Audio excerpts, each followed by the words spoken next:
السلام علیکم ورحمۃ اللہ وبرکاتہ۔ یہ تیسری کلپ ہے تعزیت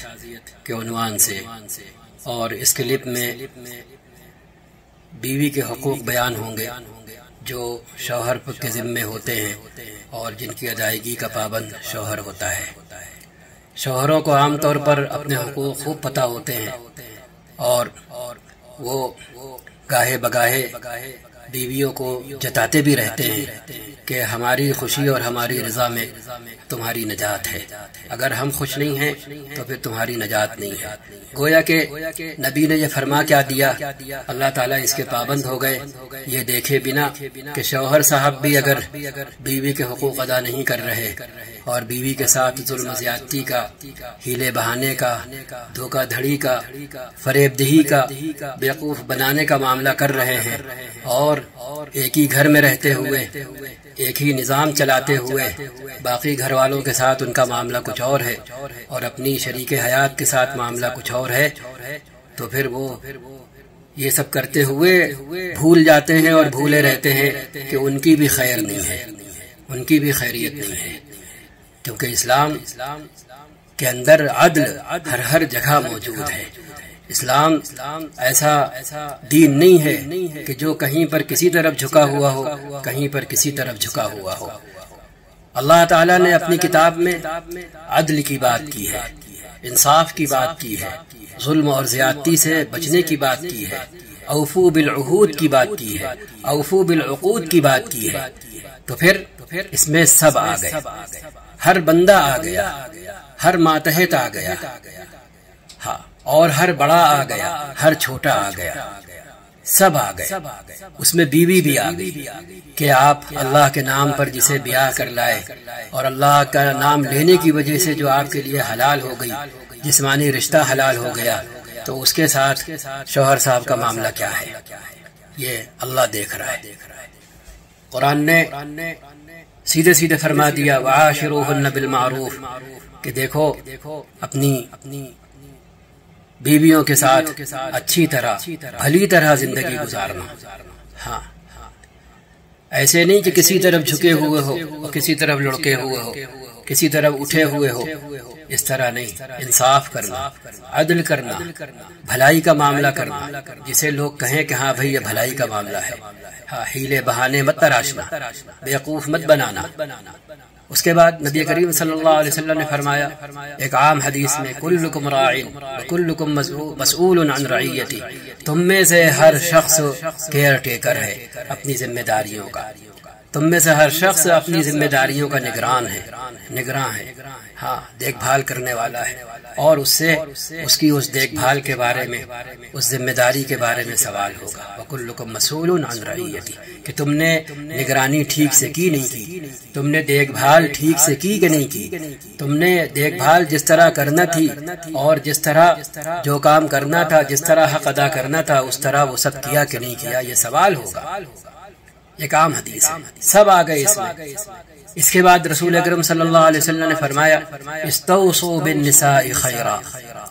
اے لوگوں میں تم کو عورتوں کے ساتھ بھلائی کرنے کی وصیت کرتا ہوں، یہ وصیت ہے بھلائی کرنے کی، خیرا۔ ایک اور حدیث میں فرمایا آپ صلی اللہ علیہ وسلم نے اتقوا اللہ فی النساء، لوگوں عورتوں کے بارے میں اللہ سے ڈرتے رہنا، کیونکہ تم نے ان کو اسی کا نام لے کر حلال کیا ہے، اور اللہ نے اپنے نام کی بدولت انہیں تمہارے لیے حلال کر دیا ہے، ورنہ ہاں نہ تمہاری نسل چلتی ہے حلالی طریقے سے، نہ تمہاری جسمانی خواہش پوری ہوتی حلال طریقے سے۔ استحللتم، ہاں، تم نے ان کی شرمگاہوں کو اللہ کے نام سے حلال کیا ہے۔ ہاں، اس کے آگے آپ صلی اللہ علیہ وسلم نے کھانے کی، پینے کی، یعنی ضروریات زندگی اچھی طرح پوری کرنے کی وصیت فرمائی ہے، اور فرمایا اسی روایت میں کہ وہ چونکہ اب تمہاری ڈیوٹی کرنے کی پابند ہے فَإِنَّهُنَّ عِوَانٌ عِنْدَكُمْ، ہاں، کہ وہ اب تمہاری پابند ہیں، تمہارے یہاں تمہارے ساتھ رہنے کی پابند ہے، تمہاری ڈیوٹی کرنے کی پابند ہے، جیسے ایک ملازم پابند ہوتا ہے اپنی ڈیوٹی کرنے کا، ہاں، تو اب یہ زندگی بھر کی ڈیوٹی ہے، جب تک کوئی کسی کے نکاح میں ہے تب تک کی یہ ڈیوٹی ہے اس کے ساتھ رہنے کی، جو ایک دوسرے پر حقوق ہے وہ حقوق ادا کرنے کی بھلے طریقے سے۔ تو یہ سب وصیتیں، تاکیدیں، خوف خدا کی تلقین، یہ سب شوہر صاحب کے لیے ہے، شوہر صاحب آزاد نہیں ہے۔ ہاں، ایک اور روایت میں اللہ کے رسول صلی اللہ علیہ وسلم نے فرمایا، جو بڑی سنگین روایت ہے، بڑی خطرناک روایت ہے، سنیں ذرا اسے۔ حضرت ابو ہریرہ راوی ہیں اس حدیث کے، اور یہ مسلم شریف میں یہ حدیث آئی ہے۔ آپ صلی اللہ علیہ وسلم نے فرمایا صحابہ سے، اتدرون ما المفلس، تم جانتے ہو، تم بتا سکتے ہو مفلس کون ہے، دیوالیہ کون ہے، کنگال کون ہے؟ تو صحابہ نے فرمایا، المفلس فینا من لا درہم لہ ولا متاع، مفلس تو اسے کہتے ہیں ہمارے یہاں جس کے پاس مال و متاع نہ ہو، جس کے پاس ساز و سامان نہ ہو، وہ بالکل خالی ہاتھ ہو گیا ہو، کچھ نہ ہو اس کے پاس، اسے دیوالیہ کہتے ہیں۔ آپ نے فرمایا، ان المفلس من امتی، میری امت کا مفلس وہ ہے جو قیامت کے دن اس حال میں آئے گا، یأتی یوم القیامت بصلاۃ وصیام وزکاۃ، جو آئے گا تو اس شان کے ساتھ کہ بڑا نمازی ہوگا، بڑا روزے دار ہوگا، بڑا صدقہ و خیرات کرنے والا ہوگا، لیکن حالت کیا ہوگی اس دنیا میں، اس کی کیا رہی ہوگی؟ اس نے کسی کو برا بھلا کہا ہوگا، بدسلوکی کر رکھی ہوگی،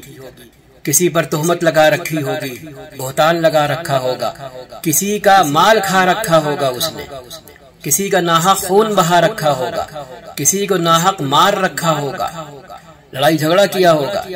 تو کہتے ہیں آپ صلی اللہ علیہ وسلم نے فرمایا، فَيُعْطَى هَذَا مِنْ حَسَنَاتِهِ وَهَذَا مِنْ حَسَنَاتِهِ، تب یہ سارے اہل حقوق آئیں گے اس دن قیامت کے میدان میں۔ تو آپ صلی اللہ علیہ وسلم فرماتے ہیں کہ اس کی نیکیاں، جو نمازی صاحب ہیں، روزے دار صاحب ہیں اور صاحب خیر صاحب ہیں، ان کی نیکیاں ان سارے لوگوں کو دی جائیں گی، یہاں تک کہ جب ان کی ساری نیکیاں ختم ہو جائیں گی، فَإِن فَنِيَتْ حَسَنَاتُهُ قَبْلَ أَن يُقْضَى مَا عَلَيْهِ، اس سے حساب چکتا ہونے سے پہلے کہ ابھی دعوے دار باقی ہیں، ہاں ابھی حق والے باقی ہیں اور نیکیاں پہلے ہی ختم ہو گئی ان کی، تو پھر اللہ کا انصاف دوسری صورت میں رونما ہوگا اور کہا جائے گا کہ بھائی کہ اب ان لوگوں کی جو گناہوں کی گٹھڑیاں ہیں، یہ گٹھڑیاں ان نمازی صاحب کے کندھے پر، ان کے اوپر لاد دی جائے، ہاں ان کے اوپر لاد دی جائے،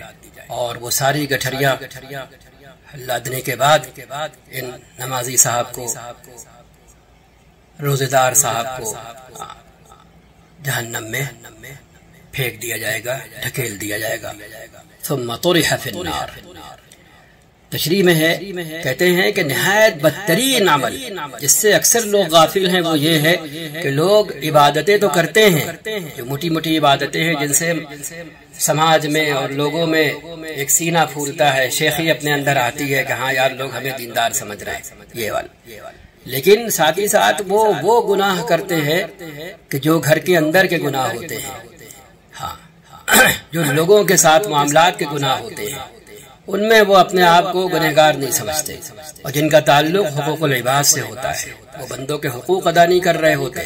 وہ ان حقوق کو مار رہے ہوتے ہیں، ان کو پامال کر رہے ہوتے ہیں۔ کہتے وَسَوْفَ يُحَاسَبُ كُلُّ إِنسَانٍ يَوْمَ الْقِيَامَةِ عَلَى مَا عَمِلَ مِنْ خَيْرٍ أَوْ شَرٍ، اور قیامت کے دن ہر انسان کا حساب کتاب ہوگا، اچھا کیا ہوگا تو اور برا کیا ہوگا تو۔